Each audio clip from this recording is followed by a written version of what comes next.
Околу 100.000 луѓе умираат од предозирање со дрога секоја година во САД, повеќето од употреба на опоиди.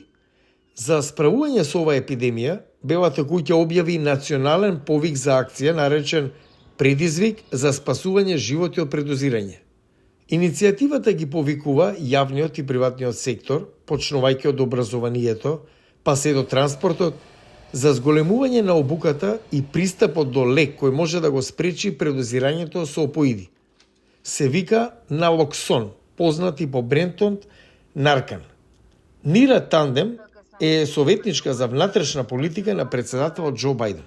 Our focus is trying to flood the zone. Нашиот фокус е да се обидеме да го направиме налоксон достапен, така што кога некој ќе има акутен напад, да му се спаси животот.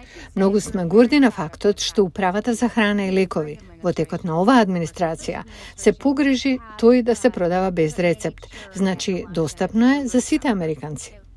Танден исто така вели дека администрацијата на Бајден инвестираше над 100.000 милиарди долари за справување со кризата со предозирање и координирани со други земји за да го попречат протокот на нелегални дроги во САД. Мексико и Кина се земји од примарен извор на фентанил и супстанци поврзани со фентанил, според Управата за борба против дрогата.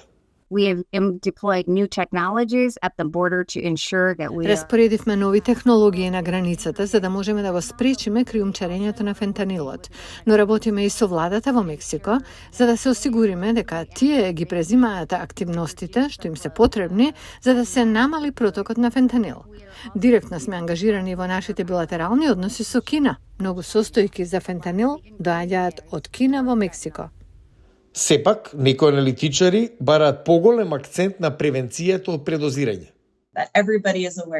Сите се свесни за ризиците, дури луѓето кои не се сметаат себе си за корисници, дека има пристап до долгорочни услуги за закрепнување, преку домување, судски интервенции, преку помош за вработување. Гласот на Америка првпат ја запозна Викторија Сент кога го загуби сопругот во 2021 од предозирање со лекови против болки, конзумирајќи фентанил.